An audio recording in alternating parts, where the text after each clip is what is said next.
দাওয়াত ও তাবলীগের মাঠে দাওয়াত দিতে গিয়ে মানুষগুলা তাদের জান মালের নিরাপত্তা পর্যন্ত নাই, সেখানেও পর্যন্ত হামলার শিকার হয়ে ইতিমধ্যে 4 থেকে 5 জন ভাইকে শহীদ করা হয়েছে।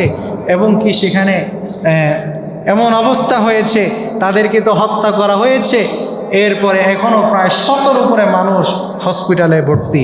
এমন তো অবস্থায় আমার কিছু কিছু ভাই তারা একটু কি জানি বলে এটাকে মানে একটু সেকুলার মন মানসিকতার মানুষ হলে যে এটা হয়, বা সুশীল সমাজ আমরা যেটাকে এক কথায় বলি, তারা বলে উঠলো যে হুজুর তাহলে তো আমাদের এই স্লোগানটাই তোলা দরকার যে সবগুলো দুটো তাবলীগ জামাতকে বাংলাদেশে নিষিদ্ধ করা হোক। তো হ্যাঁ, ইসকন যখন আপনার মুসলমান ভাইকে হামলা করেছে, ইসকন যখন এভাবে মুসলমানদেরকে হত্যা করেছে, ইসকনের মতো একটা জঙ্গি সংগঠনের কার্যক্রম যেখানে এখনও শান্তিপূর্ণভাবে তারা চালিয়ে যাচ্ছে, আপনি তো একবারও তাদের ব্যাপারে বলে উঠলেন না যে তাদের ব্যাপারে আপনার ইমানি বিপ্লবটা আপনি দেখালেন না, তাদের ব্যাপারে আপনি কঠোর হলেন না। যখন আপনি অন্যদের প্রতি এত নরম কনসেপ্ট দেখালেন, আপনি যখন ইসকনের ব্যাপারে আপনার এত নমনীয়তা, তখন আপনি তাদের ব্যাপারে যেমন কঠোর হতে পারলেন না। আমি মনে করি আপনার মুখে দাওয়াতে তাবলীগ উভয় গ্রুপকে নিষিদ্ধ করার কথাও মানায় না। কারণ দাওয়াতে তাবলীগ যারা সন্ত্রাস করেছে, যারা মানুষকে হত্যা করেছে, হ্যাঁ অবশ্যই আমরা তাদেরকে নিষিদ্ধ করার পক্ষে, তাদেরকে নিষিদ্ধ করা হোক, এটা আমাদের প্রাণের দাবি।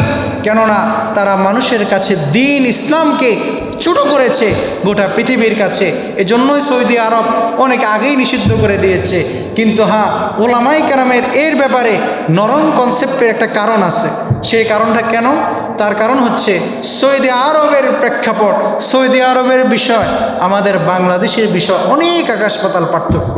যদি বলেন কিভাবে, সৌদি আরবের প্রত্যেকটা মসজিদে মসজিদে দাওয়া সেন্টার রয়েছে, সৌদি আরবের প্রত্যেকটা মসজিদে পাঠাগার আছে, সৌদি আরবের প্রত্যেকটা মসজিদে বিশেষ শাইখদের মাধ্যমে মানুষগুলাকে নামাজ, রোজা, হাদিস, কলমা, মাসাইল শিক্ষা দেওয়া হয়। আরে বাংলাদেশের মানুষের কাছে তো হাদিস বললে কোনো মূল্য পাওয়া যায় না। অনেক পণ্ডিত দেখবেন বলবে, আরে বাংলাদেশের হুজুররা কি জানে, সৌদি আরব থেকে অনেক হাদিস শিখে আসছি, সৌদি আরব থেকে অনেক কিছু জেনে আসছি। মূলত সৌদি আরব থেকে শিখে আসে নাই, বাংলার আলেমরা কম জানে, বিষয়টা এমনও না। বিষয় হচ্ছে বাংলাদেশের হুজুররা যখন হাদিস বলে আপনারা মনোযোগ দেন না, ওই হাদিসগুলো শুনতে চান না, ওইগুলোর মূল্যায়ন করেন না।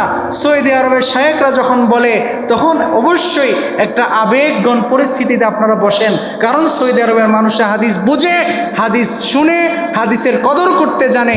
কিন্তু আমরা কদর করতে জানি না, শুনিও না।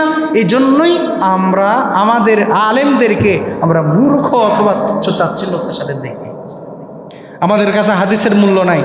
আমাদের কাছে আজকে যদি বলা হয় আপনি যে কাজটা করছেন হাদিসে এটা নাই, আপনি সাথে সাথে বলে উঠবেন দূর মিয়া, আপনার হাদিস আপনার কাছে রাখেন, আমারও এটা এতদিন করে আসছে, আমারটা কি ভুল নাকি, আমার পীর সাহেব বলছেন এটা সঠিক, তার মানে আপনার কাছে আমি নিয়ে এসেছি হাদিসের দাওয়াত, আপনি আমাকে দেখাচ্ছেন পীরের দাওয়াত।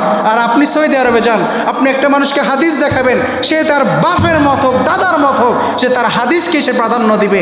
এজন্য মুসলমানদের ভিতরে হাদিসের প্রাধান্যতাটা কমে গেছে, পীরের প্রাধান্যতাটা বেড়ে গেছে, ব্যক্তির প্রাধান্যতাটা বেড়ে গেছে।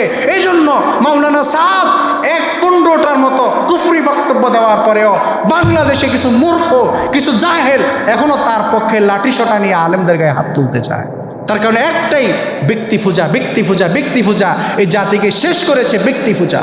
যেখানে আলেমদের ইজমা, কিয়াস এতটা মূল্যায়ন করা হয়েছে। আল্লাহ তোমার যদি কোনো কিছু পেতে চাও আগে আল্লাহর কোরআন দেখো, সেখানে সমাধান না পেলে হাদিস দেখো, হাদিসে না পেলে আমার সাহাবায়ে কেরাম রিদওয়ানুল্লাহি তাআলা আজমাইনদের ইজমা দেখো, সেটাও যদি সম্ভব না হয় পরবর্তী ইমামদের ইজমা দেখো, সেটাও যদি সম্ভব, সেখানে যদি সমাধান না পাওয়া যায় সেই সময়ের আলেমদের বক্তব্যকে তোমরা গ্রহণ করো। তাহলে যেখানে বাংলাদেশের বর্তমানে সব আলেম, সব মাসলাকের আলেম একত্রিত হয়ে মাওলানা সাদকে গুমরাহ ফতোয়া দিল, মাওলানা সাদের বর্তমান বাংলাদেশের অনুসারীরা স্বৈরাচার আওয়ামী লীগের দালাল ছিল, স্পষ্ট প্রমাণ রয়েছে, তারা শেখ হাসিনার পা ছেটেছে। এরপরেও যারা তাদের পিছনে ঘুরে ঘুরে আলেমদের বিরোধিতা করে, দাওয়াতে তাবলীগের নাম দিয়ে সন্ত্রাসী কর্মকাণ্ড করে মানুষদেরকে হত্যা করে, এরা বাংলাদেশে দাওয়াতে তাবলীগ তো করার অধিকার রাখে না। হ্যাঁ, এজন্য আমার স্লোগান সুশীলভাবে এই স্লোগানটা দিতে যাব না যে দাওয়াতে তাবলীগ নিষিদ্ধ করা হোক উভয় গ্রুপকে, এই সিদ্ধান্ত আমাদের থাকবে না। আমাদের সিদ্ধান্ত এটাই থাকবে, সন্ত্রাস গোষ্ঠীকে নিষিদ্ধ করা হোক। ঠিক কিনা বলেন? এই মতের সাথে মুসলমানদেরকে ঐক্যবদ্ধ হতে হবে। সন্ত্রাস বাহিনীকে নিষিদ্ধ করতে হবে। যেখানে আমার মুসলমান ভাইয়েরা দাওয়াতে তাবলিগ যদি দেশে বন্ধ হয়ে যায়, আরে মেয়ে আপনার কাছে দাওয়াত কে নিয়ে আসবে? এই যে বুড়া বুড়া মানুষগুলা সূরা কালাম শিখবে কই? দিন শিখবে কোথায়? মানুষ তো বুড়ো হয়ে গেছে, কোরআন পড়তে পারে না, শিখবে কোথায়? হ্যাঁ, শিখার জন্য আলেমদের সোহবত, দাওয়াত ও তাবলিগের প্রয়োজন আছে।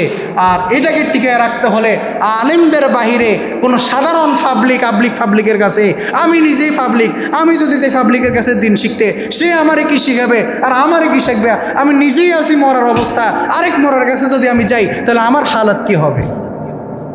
আমার নিজেই মরা, আমার নিজেরই ছেলে নাই, গেছে আরেক মরার কাছে ছেলে শিখতাম, অবস্থা এরকম না? ওই যে অনেকে উনি নিজেই মরা, আবার আমি গেছি আমার মরার অবস্থা নিয়ে তার কাছে।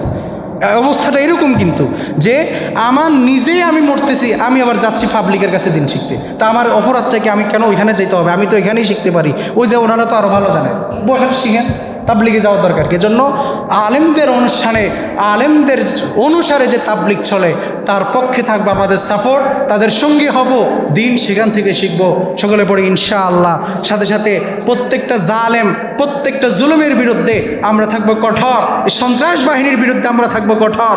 সন্ত্রাসদের কোনো দাওয়াত আমরা এভাবে কখনো সন্ত্রাসদেরকে আমরা দাওয়াতের ক্ষেত্রে বলে দেব যে আগে নিজেরা দিন শিখ, তারপরে আশিস দিনের দাওয়াত দিতে, আগে খুনাখুনি সার, পরে আশিস দাওয়াত দিতে, আগে খুনাখুনি বন্ধ কর, পরে আসবি দাওয়াত দিতে। এর আগে তোমাদের কোনো দাওয়াত এই বাংলাদেশের মানুষ গ্রহণ করবে না। ওলামায়ে কেরাম ইনশাআল্লাহ যে দাওয়াত আমাদেরকে দিচ্ছেন, ওলামায়ে কেরামের নেতৃত্বে চলবেন।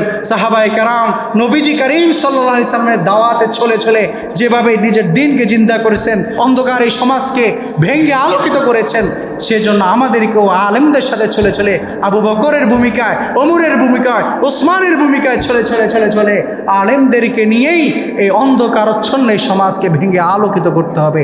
সকলে পড়ে ইনশাআল্লাহ। আল্লাহ তাআলা আমাদের প্রত্যেককে সে অনুযায়ী আমল করার তৌফিক দান করুন। সকলে পড়ে আল্লাহুম্মা আমিন।